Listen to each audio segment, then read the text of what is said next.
you know, Joe? I don't know nothing. What you know, Joe? Tell me something. Good morning, Vikings fans. This is Morning Joe's, and I am your host, Joe Johnson, owner of PurplePTSD.com and VikingsTerritory.com, as well as PurpleTerritoryRadio.com. I'll turn my webcam on for those of you that are watching us via live streaming, which is still relatively new to us. I've noticed that the audio is a lot better if you download the episode or stream it, just the audio on a podcast platform. So if you're live streaming, we are working on the audio as well as the video. Ooh, there's an Oberly I see. Wow. The future is now. Can you see me? I cannot. I can see me, which is awesome. I see. Yeah, I'm seeing a little black square for me. Weird. Anyway, the cool news to start the show off. The couple things. Our Morning Joe's is brought to you by, as always, Ticket Club. If you're looking for tickets to the Raiders game this weekend, which I will be at, Joe, I believe you'll be there as well. Mm-hmm. I don't know why we're going. We must be gluttons for punishment. But you go to Ticket Club or to Purple PTSD Vikings Territory, and you can get a 12-month membership, premium membership for free. That means tickets with no fees. We also started working with Total Sports Enterprises this week, which will allow you to buy one-of-a-kind, kind of exclusive Vikings autographed memorabilia and merchandise from across all different platforms, like all different years, starting with the Purple People Eaters up until players that are currently under roster. If you go to the site, you get a 30% discount using Purple PTSD as your discount code. But the other cool news is that our show starting this week, probably more with a more formal rollout next week, is part of Big Heads Media, which is a national podcast platform. They cover now 31 of the 32 NFL teams, so we're bringing all our shows over, so get used to seeing lots and lots of us. Not to be confused with Big Head Todd and the Monsters, right? Hey, as my dad used to call my best friend Big Head Todd, because he, I think, was a hydrocephalic. The reason that we're not really talking about football a minute into the show is because I cannot, in my mind, and I'm prone to hyperbole, cannot remember a time where I was as hopeless. Well, Joe, let me just say this show was postponed today because you weren't feeling very well, and you're saying that it was either the flu or food poisoning, but we know the real reason, don't we? Yeah, I got avian flu from eating crow.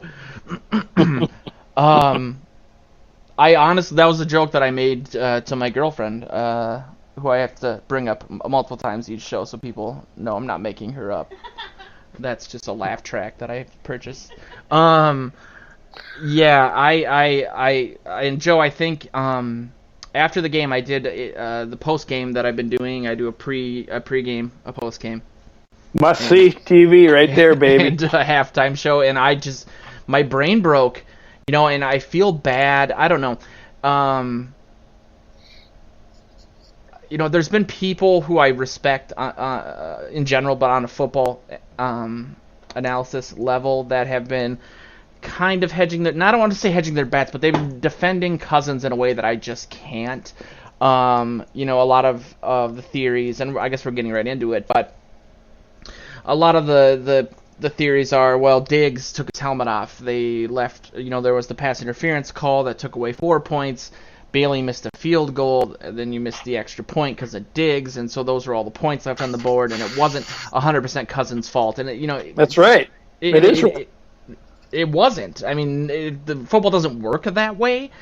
But I did say, and I want to hold myself as accountable as possible in this business, before the season, that if things went sideways for Cousins, even if pass protection isn't perfect, which it never is, I wasn't going to make excuses for him. And I feel like, yes, had Bailey made that kick, had they made that extra point, had the refs not had that horrible call, things could have been different. But Yes, but then they always change it different from that. I mean, the butterfly effect. Cousins could have screwed it up again later some other way. I think right now what we need is a Big Ten intervention from your dad, so he can come in and talk you down off the talk you back onto the Kirk Cousins bandwagon. He's tried. He had a bad game. He had a bad game. He did some fine things, but he had a bad game. I've been trying to go through it too because the chatter against Cousins was so widespread and so vitriolic that it's like it's a team game and it's never the one reason why they lost.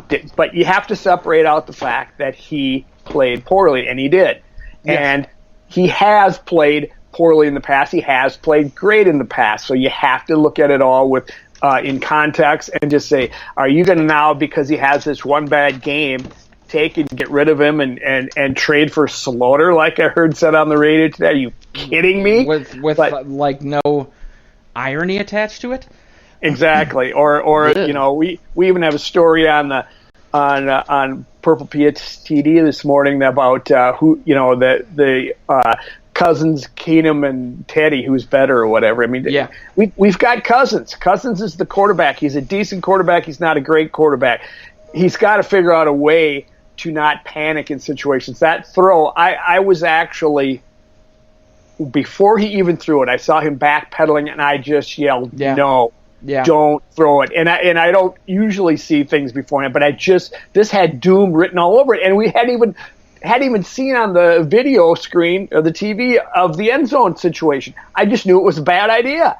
And you got to throw that ball away. You have to throw that ball away. I'm not completely sold, and maybe I'm jumping around here to this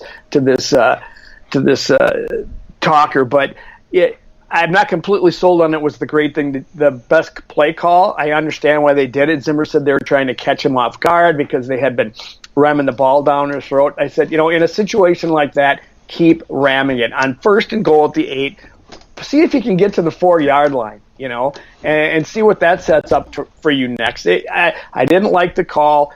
It's fine. That's what they went with. It probably was set up perfectly. Good deal. I still didn't like it.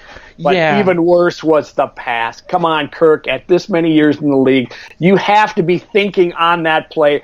I cannot on 1st down kill it. I can't. I have to throw it away. That has to be part of your thinking. And if it's not, that's a problem. And how often is that, with that many seconds having taken place in that play, is there a guy standing in the corner of the end zone wide open?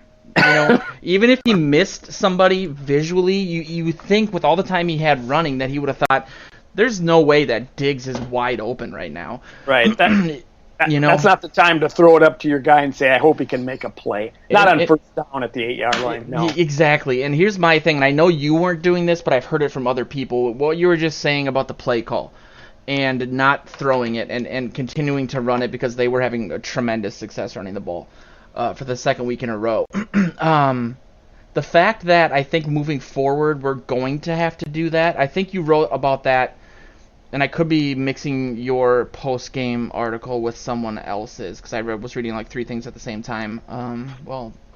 That's amazing. Crying myself to sleep. Is that when you bring a quarterback in like Cousins, and I'm not even talking about the money, but just the expectation.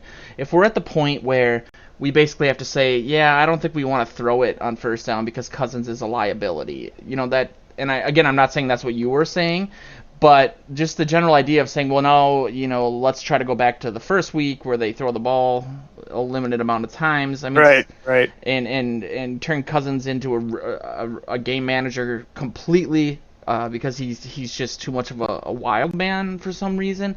That is not what we brought him in for, and that's it's not. The Kirby wrote the article you were talking about this morning, and he and I, I was going to do about the labor with him at the last second on Sunday after my show because there was a communication thing, and he was just looking for someone else to do it, and I had other plans, so I couldn't. But then I thought, it's almost better that I didn't do it because I know that he's on the side of not so much. I think he broke it down a certain way, like it was 50% Cousins, 25% this, 25% that. But, my bottom line is, and I've been one of the, at least when it comes to like podcasting and writing articles, vocally supportive guys of Cousins, and I've been pretty open about how biased and where my bias comes from. But, the way I put it to him in text after that game, after I calmed down a little bit, was that, he can't start 4 of 14. He can't have a game where, at this point, he is, 43% completions, second worst game in his career. The only game worse than that was like his 4th game as a starter. 3 turnovers on him. The going back to that fumble, he fumbled the play before that, and they lucked out. And I think maybe it was Bradbury that picked it up. Somebody picked it up, maybe Earl Jr. And the very next play, he gets taken down again, and it was almost like he fumbled on purpose or something. It was like he didn't. He didn't. I know, but you know what I mean? Like, it was like, you think having the play before that happened that way, that he would have, like, secured the ball a little bit. Well, he was trying to make a play, stepping up in the pocket, and the guy made a good play on defense. That's the thing that nobody ever considers when they criticize somebody in this game, that there's 11 guys on the other team trying to beat your brains out and trying to stop the play, whatever you're doing, and trying to make you screw up and trying to alter it. And, not everything works to perfection. I mean, I disagree with you that I don't think last week they were trying to make him a manager, a game manager. The game just dictated that, you got off to the huge lead right away. You run the ball, and that's the way it is. That has nothing to do with Cousins, I don't think. This week, you get down by 21, and suddenly you have to score points as quickly as possible. You have to move the ball up and down the field, and that's going to mean you're putting it on your quarterback's arm. So there's a little bit more pressure. And you also, and I wrote this in the chat as we were talking during the game, I said, they have to be perfect from here on in. They have to be perfect in order to win this game, because you figure the Packers are going to put more points on the board, so you have to keep you have to do it more quickly. And God love them, the defense was freaking lights out after that. And they were virtually perfect. Cousins was not. The pressure's more on him. I still don't like the decisions on either of the interceptions. The fumbles, I think. You have to take them each play on its own merit, and he was he was hit. The second one's not his fault, I don't think. Should he have not continued to look downfield and try to make a play when the defense was coming in around him? The guy stuck his hand out and knocked it at him. It's unfortunate, but I do fault him for the 2 interceptions. Those are on him, because I think there were poor decisions that he should be able to do better. The fumbles get lumped in with all the times he's fumbled, and then suddenly you can take the numbers and say, this guy has fumbled this many times over this period of time. Well, none of those fumbles, I don't think, have anything to do with the ones that we saw. They just don't have anything to do with it. So he does seem to fumble a lot, though. Well, maybe that's because of the offensive line. One of them was a play where he was going downfield getting a first down, which is a great play, which is something the Vikings want him to do, is use his legs when plays. Do you think he should have slid on that play, though? If it would have cost him the first down, no. But yes, probably a slide would have been better, because then he's protecting the ball. That might have been. I think he would have had the first down. I think he was just frustrated.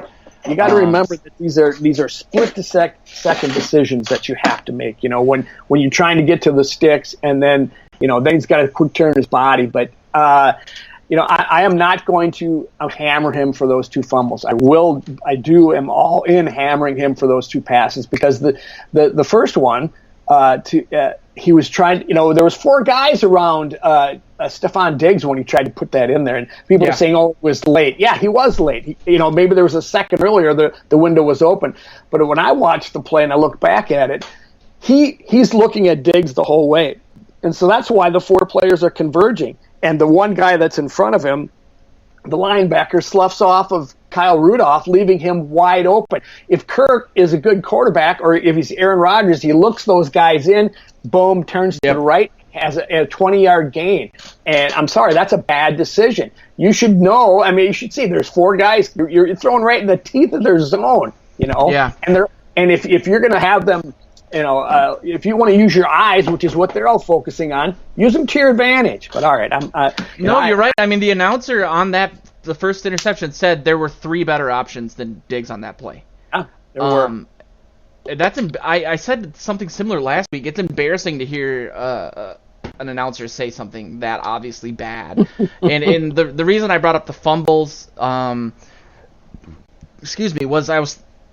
what scares me is how do you fix something like this? Because I think Zimmer talking about it in the paper this week said something about, there was that touchdown pass to Diggs, which the announcer had said something that, he thought the safety was going to come over the top and pick that ball. I mean, we've seen other examples of Cousins just a split by a hair getting a touchdown to Diggs or Thielen.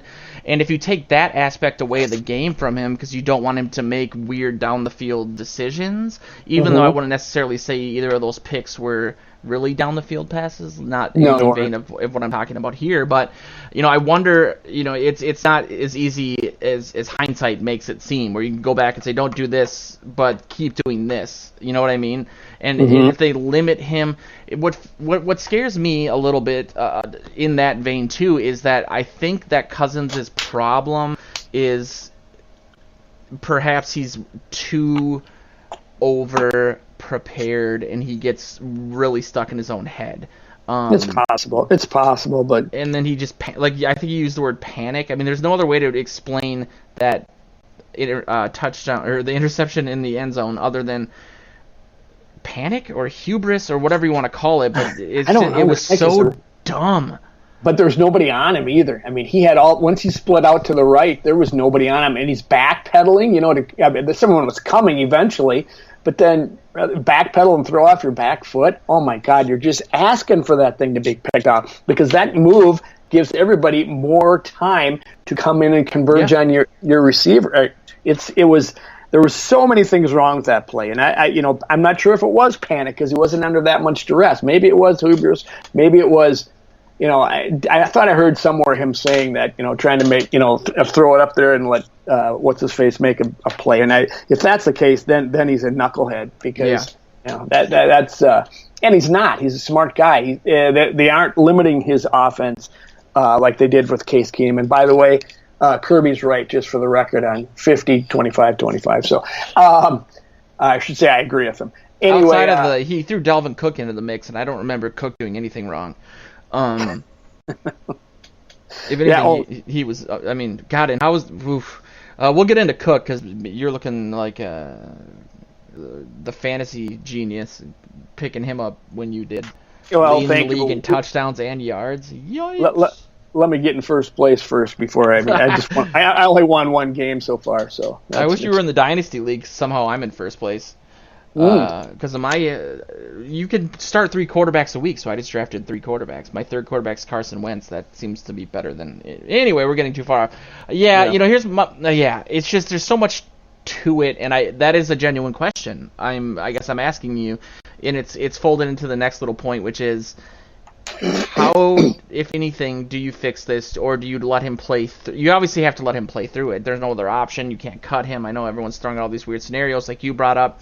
That's what they're going to do, Joe. I was listening to Zimmer on the way home from my PT appointment. Do you think they let him play through it with conditions, or they just see what happens? Nope. I mean, they're pretty much married to him, so they might as well just see what happens, I guess. But there are jobs on the line here.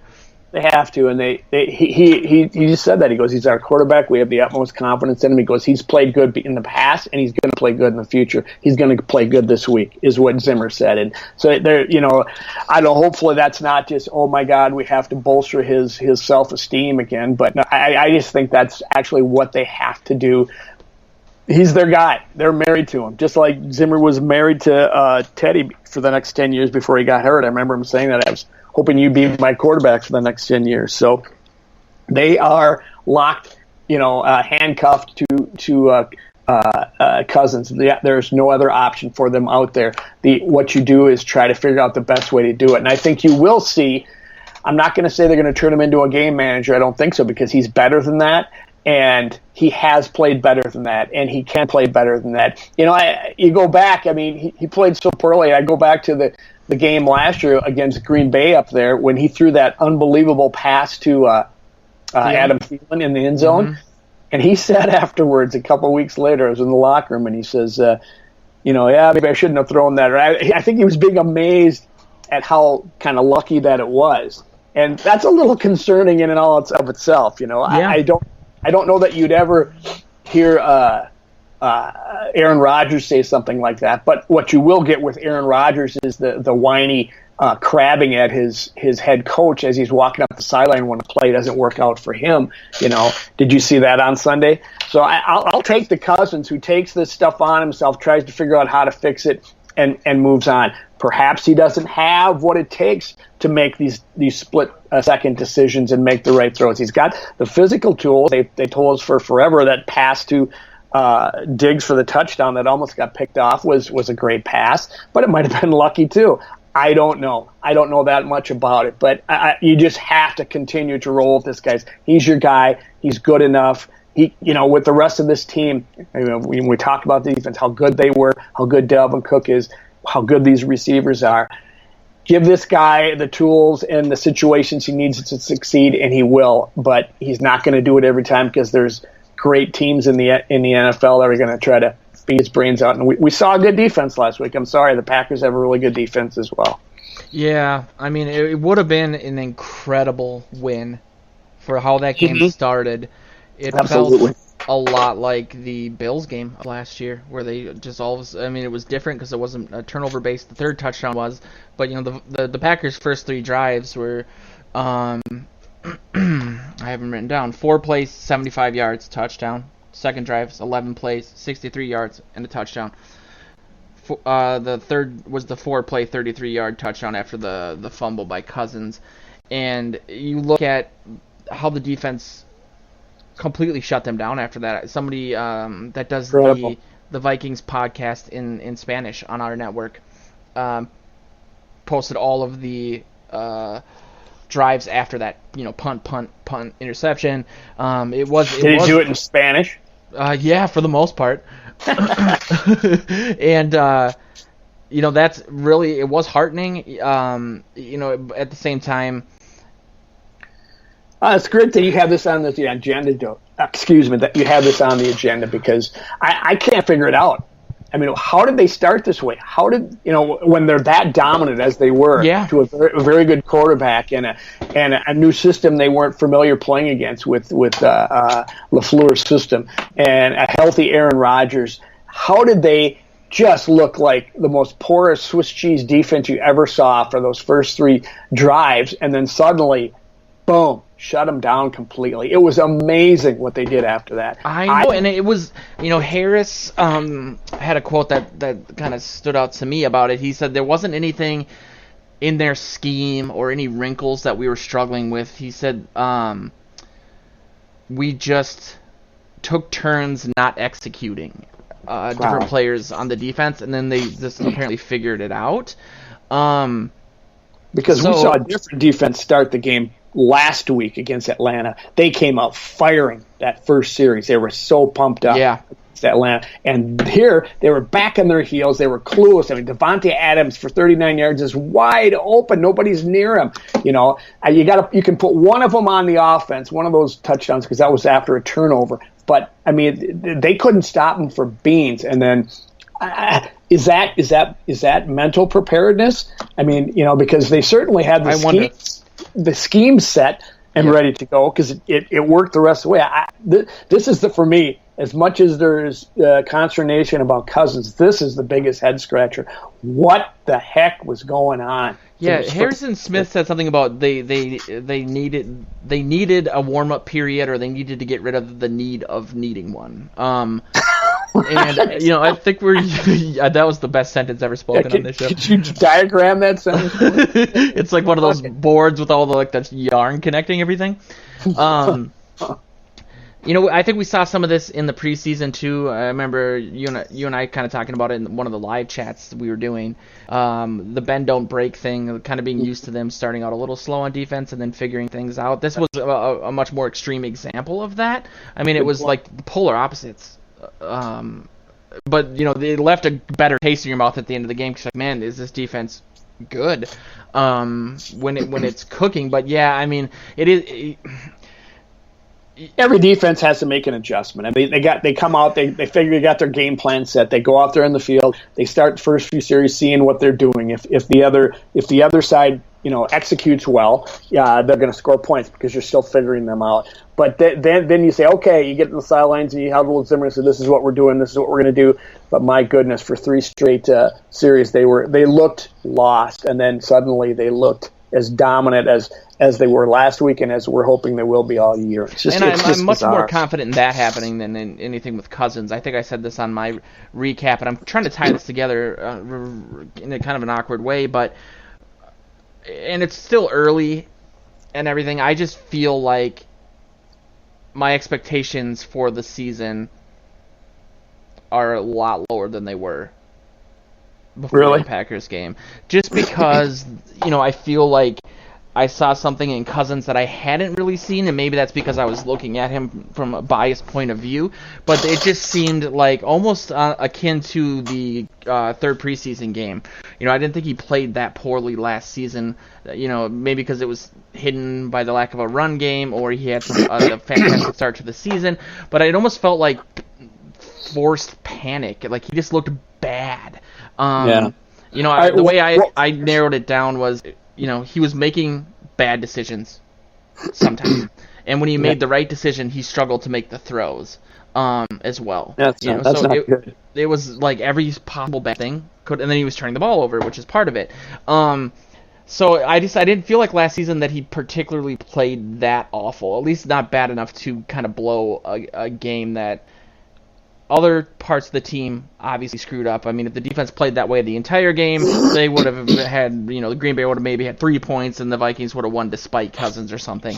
But when, in this league, I think when especially in a division game, and we saw how important week 2 was last year against the Packers and how they basically got a tie instead of a victory for different reasons, every one of these games is going to count when it comes to making the playoffs, so on and so forth. But my biggest fear is I feel like, okay, if that's how Cousins plays, especially when under increasing amounts of pressure, professional pressure, not just pass rush pressure, that he's gonna blow it at some point, even if he turns this around. I have little faith in him. What were your preseason expectations? They're going to win the next 2 or 3 Super Bowls? Is that what you think? I honestly thought they had a really strong chance to win the Super Bowl this year. I'm going to disagree. I think the Vikings showed that they're the better team on Sunday. Definitely. They lost to a team that they can beat, 9 times out of 10. I think before the season, you probably might have put this down in the loss column, possibly, because, healthy Rodgers coming back. They're at home where they're always tough and blah, blah, blah, blah, blah, for whatever reason. So I'm not that concerned about it. I think there were some strange anomalies. We had a defense that started out with their head up their tailbone for the first quarter of the game. We had Cousins who either for whatever reason felt pressure or whatever, but made some really poor decisions, which he didn't do every game last year. Last year, you mentioned it earlier, the Buffalo game. This reminded me of that as well. And all of a sudden there was just like he's on vacation mentally for this one for some reason. I don't think I look at the entire body of work, and I don't think you're going to see this from him every game in, game out. And I certainly don't think you'll see it this weekend. I think in the long run, if the Vikings stay healthy, they will be in the playoffs and they will be in the NFC Championship contention. They'll be a team that can still do that because they're. I think the defense is so good. I think the running game is so good.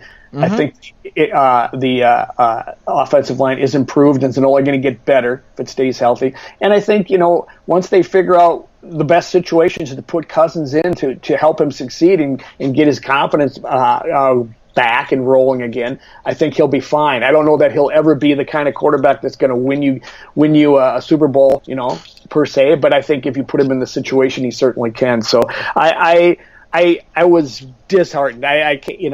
It's been years since I've moped for a week until the next game when the Vikings. I've gotten past that being part of the media and covering him and look at him different. But I was pretty crabby after that game. Because it would have been. I mean, you would have set yourself up for everything you wanted this season if you win that one. And especially the way it started and everyone in the live chat being like game over. and then it's like, oh my God, they have a shot here. Everybody in the chat room was right. I mean, I was getting a little grief from somebody on there for saying, settle down, people, it's not over. Well, it was at 21-0. Yeah. The way they were going, it was over. They had to be perfect from that point in, and they were not. So if there's a silver lining there, I mean, put those things together in the right order. They don't need Cousins to do as much as they needed him to do last season. So hopefully they can find that healthy balance that doesn't really restrict his ability to take shots down the field. But the thing that is so irritating about it is that, like you said, he's a smart guy. Like, he knows. I can almost guarantee you that he went home and talked to his wife and was like, I don't know why I threw that ball. I don't understand why. But there are some silver linings to it. I mean, the defense did come back and play amazingly. Obviously, Dalvin Cook is on a tear. He looks like one of the best running backs in the entire league. I think Aaron Rodgers said he's a top 5 running back. He just looks really, really good. I mean, he's averaging 7.1 yards a carry. Yeah, he's on pace to set the single season record, but you gotta use him right. You gotta sprinkle in some Madison there, break it, give him breaks throughout each game and throughout the season, and not wear him down, because you want that horse charging into the playoffs rather than limping in. And I absolutely want him there for the season. But I think he was playing well, but you in a game like that especially, Madison needs to get the ball more than 4 times, because he was averaging 6.2 or 3 yards a carry. They asked Zimmer about that this morning, Joe. Not to interrupt you, sorry, and he just said, well, they're gonna do that. They're gonna get give Dalvin some breaks. They're gonna keep him, going good and going strong. But he says, ultimately, when the situation, it's all going to be situational, and when the situation dictates it, you got to be ready to go. So I think they're going to ride him. But, with definitely in their mind is they can't just, series after series after series be all Dalvin Cook. You just can't. NFL doesn't set up that way anymore, and you can't do that to him either. So yeah, it's nice though, man. Wow. Yeah, I'm pleased.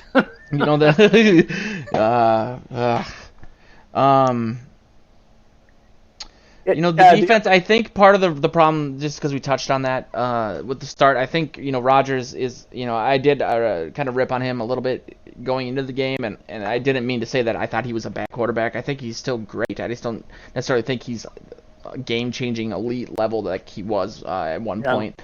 But, he's a savvy veteran as well. He was really picking on, like, Nate Metters, for example, early in the game. I think the Vikings problems at the cornerback position, with Mackenzie Alexander not playing and Mike Hughes wasn't out there. I would say that he still is able to see the field better than the Vikings quarterback does. Oh, for sure. It's incredible to him to find that weakness, exploit it, and score touchdowns. Why doesn't Kirk see that? Why doesn't Kirk look off Diggs in quadruple coverage and dump it off to Kyle Rudolph? So I don't know, and that's the whole thing. And I'm sure people are, we've talked about this for the majority of the show, but it is that important, and it is, I think, kind of cathartic to do so. And I honestly felt like Sunday's game was on like a Josh Freeman level meltdown. I just felt like it was disconnected the entire time. Like you mentioned, and I mentioned, my dad did try to a little bit turn my hate rays off of Cousins for a little bit, and he, his thing was like the passing offense just looked disjointed. I know Diggs, I think, had a drop.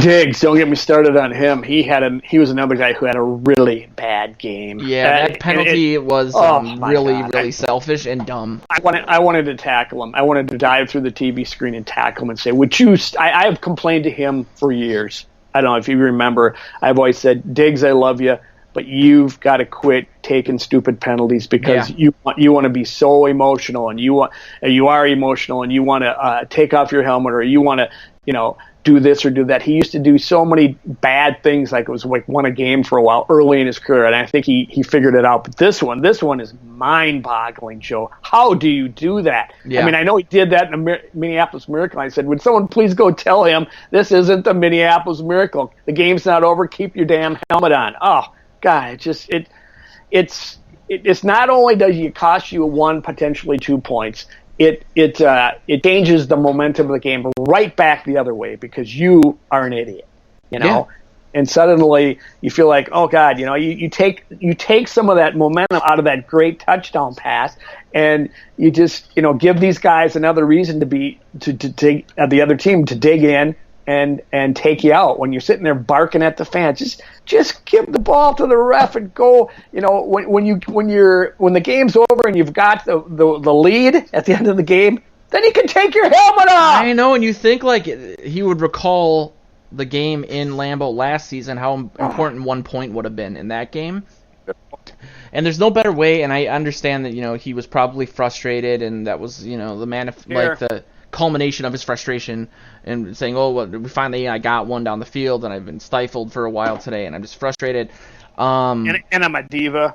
Sorry. Pretty much. I mean, I'm trying to find a way to explain his rationale, but you think the best additional revenge would be either going for 2 or just making the extra point. I mean, I know people are kind of freaking out about Bailey missing the 47-yarder and then the block, but you know that he was kicking basically like a 48-yard field goal on the extra point. And the 47-yard miss is 47 yards. That's not a gimme by any stretch of the imagination. The 48-yarder was blocked. You know? Yeah, it was blocked. So one was blocked, and then he missed the initial field goal. But that's not something that like it was like a 35-yard field goal or anything. I think his quote was, "No alarm bells are going off." You know, I'm gonna miss almost 50-yard field goals sometimes. It's the least of my concern coming out of that game. Yes. That game had its fair share of concerns, and that really brings us to Dan Bailey's appreciative of the game that Diggs and Cousins had to take the pressure away from him. Oh God, yes. What a depressing way to. What are we doing with why do we do this to ourselves? They asked Zimmer about Daniel Carlson this morning. I think that, you know, the whole narrative that, you know, he was just thrown in too quickly for a team that had hopes to go to the playoffs, too much pressure, blah, blah, blah.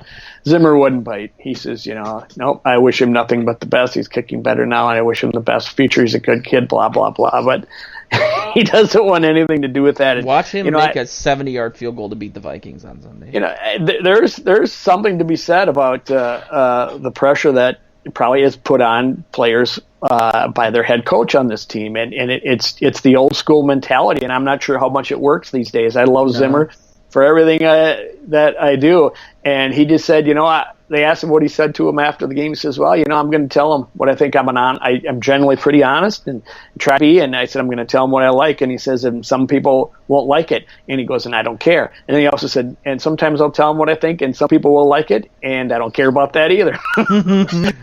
I do think, you know, there's a generational thing there. Yeah, you know? absolutely. I have no problem saying that I am definitely not as, you know, I think my generation and people younger than me were just raised differently and, you know, are a little more sensitive or just a little more spoiled in general. You know, that comes with the success of, you know, traditionally each generation doing better than the one before it and everyone thinking their parents were so hard on them, so on and so forth.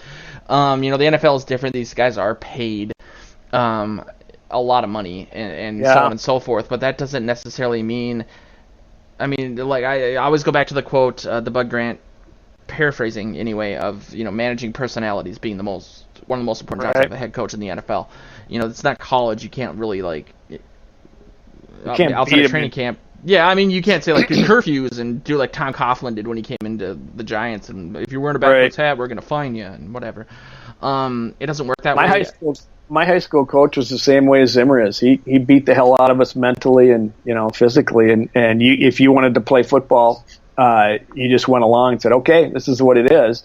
And so when I see how Zimmer is, it doesn't bother me so much because that's my experience. Yeah, I agree with you. It's not the same today. It's just not. And that can be okay, but then you have guys like Antonio Brown who clearly take advantage of that. And that's a good point. What a nightmare coming out of just placating that guy created some sort of monster. So I try, and I think there's a reason for it, that I try to keep hyperbolic, clickbaity sort of action items off the agenda, because I know I have like a little Joe Oberly on my shoulder, and I can hear you scoffing at it. So when I say, do you think the Raiders game is a must-win, I don't mean in a way that some people will argue, not so much you, but online will say, well, no game this early is a must-win because anything can happen.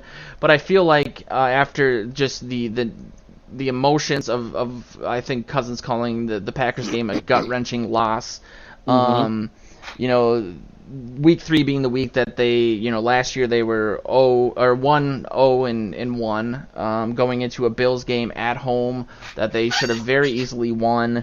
Coming off of a Packers game that they felt like they should have won. And clearly that game started off horribly. Josh Allen looked like the Fran Tarkenton 2.0 for some reason. And things just were awful from the start. If I could see things getting really bad if the Vikings lose this game on Sunday at home. You make a good point. And when I saw that on the agenda, I smiled.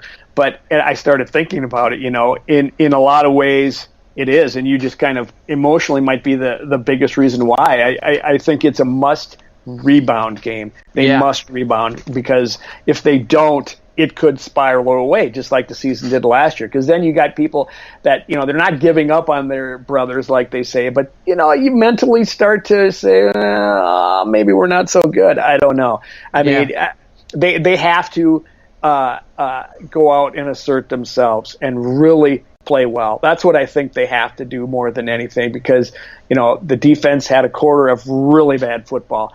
The offense, as a result of Cousins' struggles and plays like Diggs made and drops and other things that happened, really didn't play good football. They played great football in opening week. They need to rebound with a very good performance, and if they do, there is no way in heck they lose this game. Yeah. So on those, in that regard, I'm going to say they need to win this game. Things can happen, but things can happen if you go 1-2. And you lose a home game to a team that might not win another game this year. Yep. Then you face the Bears at home the week after. Right. You might be 1-3. Absolutely, Joe. I would see it. It's funny you say that too about players starting to think things, and this is probably me projecting. They're human. But yeah, exactly. And I felt like the throw after Cousins threw the interception in the end zone was a throw to Thielen that was almost intercepted. And the Packers DB dropped it and fell to his knees. And I remember when they showed the replay, Thielen was as open as Thielen gets. He would have caught it if it was a better thrown ball. And I remember seeing Thielen jump and try to swat it down, and the announcers were saying Thielen's playing defense on this play. And I just saw the look on his face, and it made me feel like he just thought, "Oh my God, Cousins is having a meltdown here," or something. All the hope he had.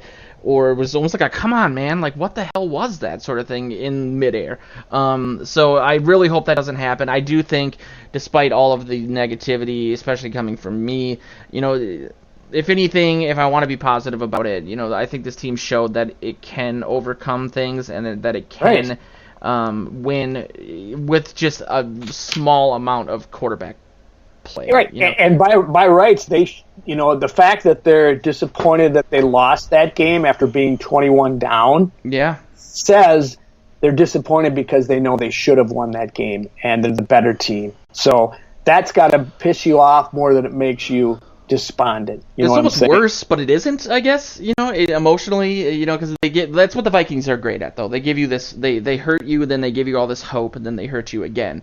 Well, I like that they're pissed. I like that they're pissed. I'm hoping that's how they react to this and say, God, we were a better team than them.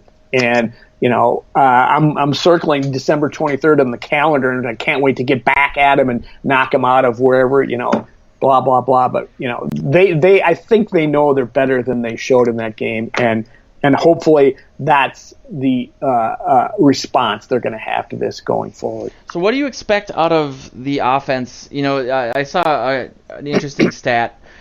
We all knew that week 1 was historically strange in regards to the 10 pass attempts. But through week 2, the Vikings Cousins only has 22 completions. And that's the outside of one team, which I think was Tampa Bay in 2017. No one in the last 10 seasons has had that few of completions in the NFL. It goes to where, what they said in the offseason and what they're continuing to do. It's going to be a run-first offense, and I'll say it's a small sample size. I think you'll see this weekend a lot more passing because the Raiders have one of the better yardage-wise, have one of the better rush defenses in the league. They're like 4th, giving up 68 yards per game or something like that. And passing-wise, they're one of the worst. So I think they're going to throw the ball this week because that's what the situation dictates. So I'm going to say small sample size. It'll change. They'll be and it may be just the thing they want to do is make it more Cousins heavy until he starts showing that he doesn't have a brain anymore. He's too panicked. He's too paralyzed by panic or something that he can do it. But I think that'll change this week. It would be great if they just came out airing the ball out and it worked, and we all were like, "See, everything's gonna be okay." I need the points from Cook, so no, it's not.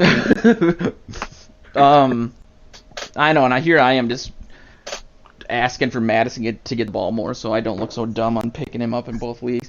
I want to, with you, but we'll talk about that offline. Anyway. So we'll both be there. That'll be great. I haven't been to an actual regular season game in US Bank Stadium because I had I broke my foot and ankle the same day Teddy got injured the first season, and I've been to one game in a box, but that was a preseason game. So that should be fun. Hopefully I'll be doing some live streaming and taking a lot of pictures and writing about it for the site. I forget what your exact score prediction was for the Packers game. Wasn't it 24? It was 2017, I think. Okay, I knew I was off, I believe, by 20 points. What was it, 21-16? I had 31, so that's 10. And what did I do, 17? I thought I picked up like 9 points on you. So I was off by 15 for the Vikings and 5, so I was off by 20. If you did 20-17, Vikings, ugh. Yeah, I was off by 4 for the Packers and 4 for the Vikings. Yeah. So you picked up 12 points on me. Yes. I guess. That means though that you have to go first this week for your prediction. Does it? Okay. All right. Well, I kind of talked a little bit about it. I think how they're going to attack them. I think you're going to see, more play action. They're going to establish the run with Cook, and then they're going to start throwing the ball. And because that's for a number of reasons to get Kirk back in the swing of things and to balance their offense a little bit and to attack the defense where they are vulnerable against Oakland. So I've got the Vikings, and this is a little scary for me because it's a little bit out of my comfort zone. I got them winning 27-17. That's a high point total for me, Joe. There's an opportunity for you. I know, and I should do the smart thing. I'm trying to balance the idea of doing something within averages, 24-21 Vikings, but I really feel like, and this always backfires on me, but I do think, based on what I just said, that the Vikings really do want to come out and dominate, especially on the defensive side of the ball, and start strong, keep the crowd in it. They clearly played really, really well with the home crowd on defense week 1. So I could see them coming out strong, getting a lot of turnovers, kind of getting the taste of the first quarter of the Packers out of their mouth. And on the other side of the ball, just Cousins, maybe the team putting a little, or showing that they have faith in him, especially because they're, like you said, they're going to have to, the run game might not be as open. It depends on whether or not Elflein's going to play. I'm assuming he will, but I could see this game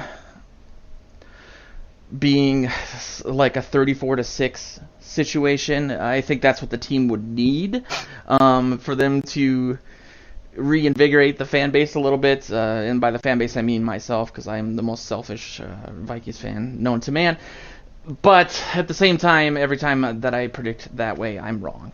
And I did say in the post-game, my rant, that I'm just going to start predicting awful things happening to the Vikings score-wise, so because all my takes backfire almost immediately. It's like I'll say something bad about the Packers, and somehow the NFL will just that night schedule a Wednesday night game for the first time ever just to prove me wrong. And so I'm on the fence about it. I don't think obviously the Raiders are a good team. There's just a lot of question marks for the Vikings offense, but I'm gonna go because I have to believe this. I'm gonna go with my 34-6 prediction. 34-6. Wow. I do believe I'm a little high on the Raiders, but that's amazing. That would be. Go ahead. Yeah, I just think the way the defense, the last 3 quarters of that game, I mean, they've basically played 7 out of 8 quarters really, really well. The Raiders obviously are in rebuild mode. They're at home. They're pissed. They wanted to make a point, and I think that, the point being that if they don't come out and win this game handily, or at least have a massive performance on offense, things are going to be so bad that neither of us we'll turn this into a podcast about HGTV and home repair shows or something. There won't be a point. So yeah, I'm going 34-6. I already regret it, but dang it, guys, you can do it. Yeah, this is going to be a rebound game. They've got to. They got to rebound here, so that would be a nice. Pardon me. My girlfriend is a lifelong Packers fan. That's tough. She converted out of love. She was painting her nails the entire game, purple and gold, and she got all these new Vikings clothes. And then, 2 minutes into the game, she was like, "See, this is why I was a Packers fan." I'm like, ugh, it's the last thing I want to hear. So I almost feel bad for her. That's like a form of abuse, I think. What have I done? But no, things will be all right. Right, everyone? Absolutely. I will say, though, I do think at one point this preseason, Joe, to you, said on air, the nightmare scenario will be Cousins starting off sideways and Teddy getting traded or playing well somewhere. Yeah. And Teddy obviously is going to be starting for at least 6 weeks down in Nolens, so that'll be fun to watch. If he lights things up on Sunday and Cousins plays bad again, oh my God, can you just imagine? But my point is your point. That he's not on the team anymore, so there's nothing you can do. Nope, I can't even think about it. And what was I going to say? This fact that they lost this game last week makes this potential on the early season schedule here, this dud of a game that we were going to have to go watch this week. This makes it pretty dang exciting. The place is going to be rocking. They're going to be screaming for a victory, and I think it'll make it more fun for you and I who are going to be in the stadium. So there's that. They are. I really think that there's a high probability that the Boo Birds will come out if things go sideways. So. Oh yes, that's true too. Hopefully things will go well. Again, for anyone looking to go to the game, even though we just did the worst job ever selling it. You can go to Purple PTSD, click on the banner for Ticket Club, and enter the discount code SKOLPTSD. That's SKOLPTSD for a free 12-month membership on Ticket Club, which is like a $50 value. It's pretty sweet. I'll probably do an article today or tomorrow about Total Sports Entertainment. They have some... I'm looking at one right now. I've shown it on video before. I have a picture of Stephon Diggs running across the goal line with the ball stretched out in front of him. The Minneapolis/Minnesota Miracle, depending on where you fall. Is his helmet on? I knew I was teeing that one up for you. I should have it photoshopped off. It's autographed and it says Minnesota Miracle, even though I wish it said Minneapolis Miracle, and I know people get mad about that. But they have a ton of cool stuff like that. So if you use our code PurplePTSD, you get 30% off. Go to any of our social media or Vikings territory. I posted an article about that a couple days ago. Beyond that, we are honored to be the newest recruits to the Big Heads Media network, and you'll be able to find all of our shows there and all the places that they usually are. So thanks everyone for tuning in, either through the podcast or for live streaming. Hopefully by next week I'm going to be buying a new webcam, because mine I think is from like 1995, which people can tell from the pixelation, and we'll have figured out some of the audio stuff as well, but I think it should sound a lot better this week than it did last. I'm still tweaking it. Anyway, we will be back next week. Keep an eye on Vikings territory and Purple PTSD for all of the content regarding the team, and I will be doing my pregame, and I'll try to do a halftime show from the game and a postgame show from outside the stadium, depending on internet access. But thanks everyone for listening. This has been Morning Joes. We will be back next week. Skol. I always forget how to do this. This is riveting. Yes.